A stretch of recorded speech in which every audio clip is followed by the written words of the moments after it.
differential diagnosis.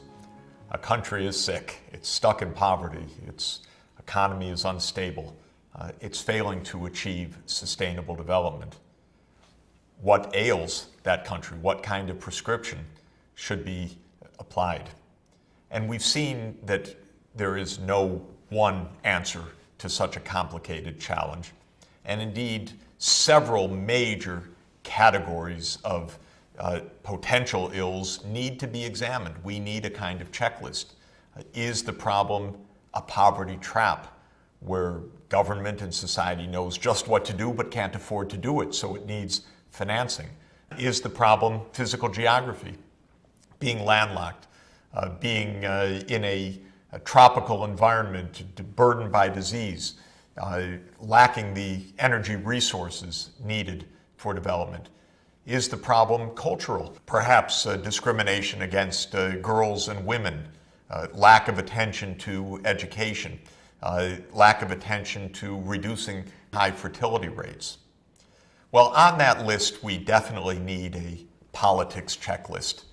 We know that the role of government in economic development is crucial. Government is vital for building infrastructure, for the roads, power transmission, the port services that are vital for any economy to develop. Government is essential for human capital development, meaning the health, the education, the nutrition of the population. If the government isn't performing, the schools will be miserable. Health conditions will be poor. Diseases will run out of control. What happens to a poor person in society, a poor family that can't make ends meet?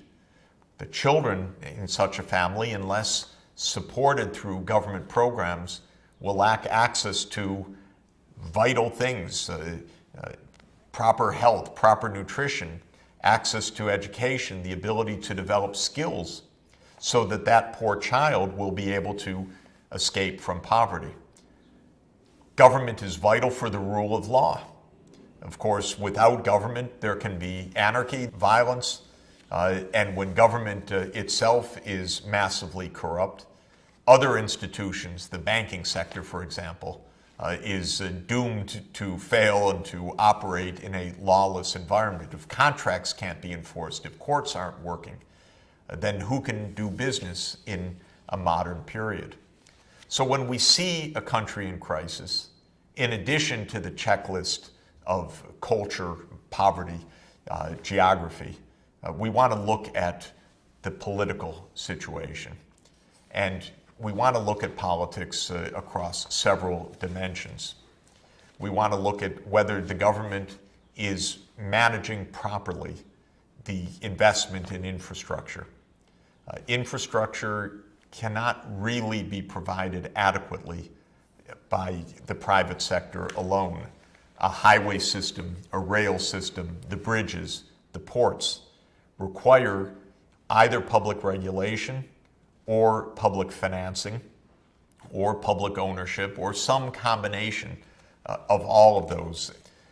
China, which we know to be one of the fastest growing economies of the world, has excelled in the capacity of government at all levels, the national government, provincial governments, and local governments, to undertake large-scale infrastructure investments, rapid rail intercity that now provides a tremendous transport system for the country, urban metro systems in the major cities of China, mass electrification that has enabled China to support rapid industrialization. And so this is an example where the government has played its role, but there are many poor countries where the government has not been of the capacity, focus, or interest to undertake this kind of infrastructure spending adequately. Government has to regulate key sectors of the economy. Finance is one of them. Unregulated banking systems tend to get into crisis. Regulations that are allowed to lapse or that are not really pursued can end up in disaster. the whole world experienced in 2008, when the deregulation on Wall Street, at the very epicenter of the world's financial system, caused a massive financial crisis that also spread throughout all of the arteries and veins of international finance. Government dropped the ball because of the powerful financial lobbies in Washington who urged the deregulation of Wall Street. Wall Street got itself and all the rest of us in a lot of trouble. And when government fails, or when governments allow illegality or fraud in their banking systems, one ends up also with financial panics. Corruption is a pervasive problem in government. There's lots of money in business. Those businesses often want deregulation, dangerous for society, but good in the short term for these businesses. Of course, we don't measure corruption all that well. A lot of it is under the table. There are only corruption perceptions. We don't even define corruption all that well. In the United States, it's legal for businesses to give massive, indeed unlimited campaign contributions to politicians.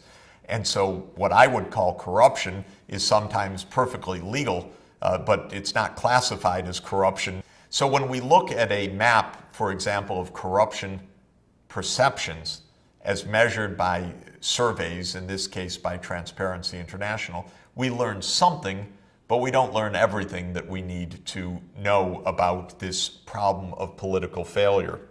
One thing we see is that many poor countries, again, look at tropical Africa, at some of the landlocked countries, corruption perceptions are quite high. But I'd also like you to look at the fact that in many African countries, still very poor, where corruption is comparable to what you see in South America or China or India in perception, you have a lot of poverty, but not evidently corruption out of control. This underscores another point. Politics matters, but it doesn't explain everything. Geography, culture, poverty traps are also extremely important. Let's not fall into the trap of single explanations.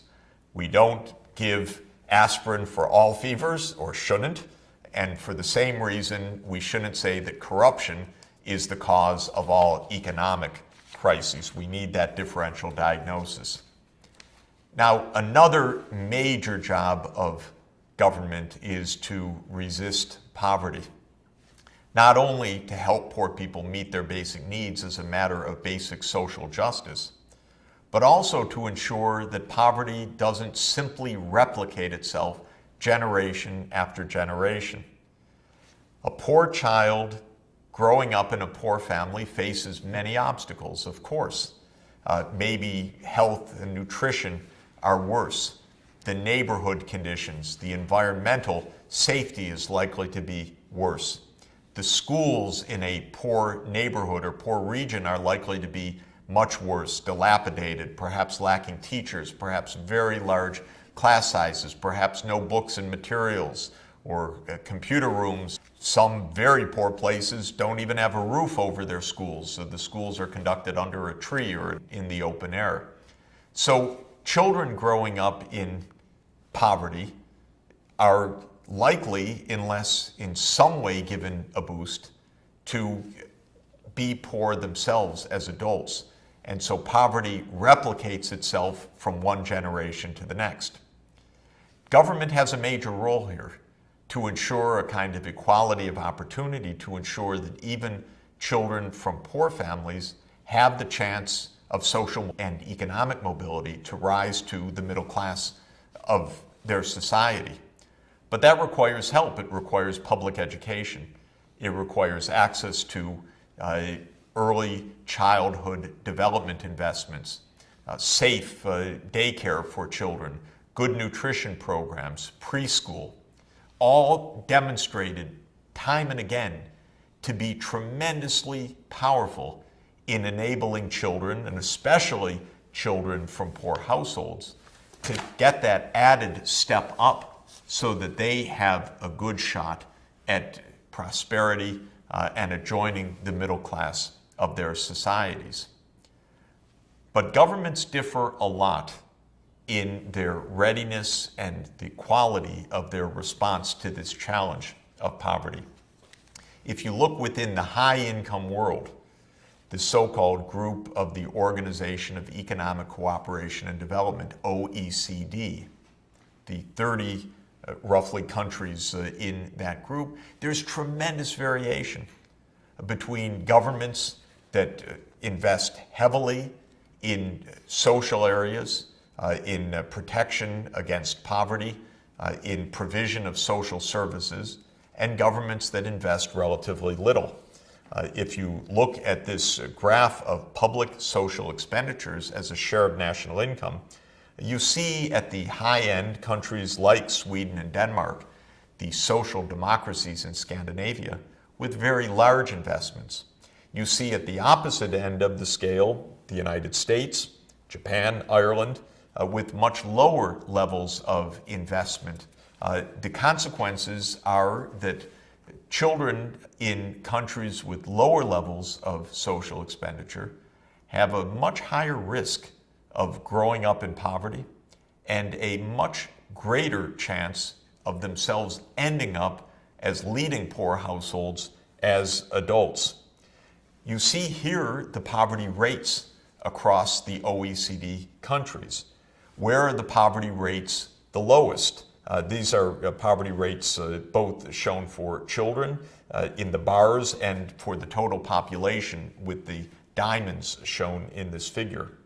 What you can see is that the lowest poverty rates for children are in Denmark, Finland, Norway, Iceland, Sweden, those social democracies in the Nordic region. Where are the very highest rates of children's poverty?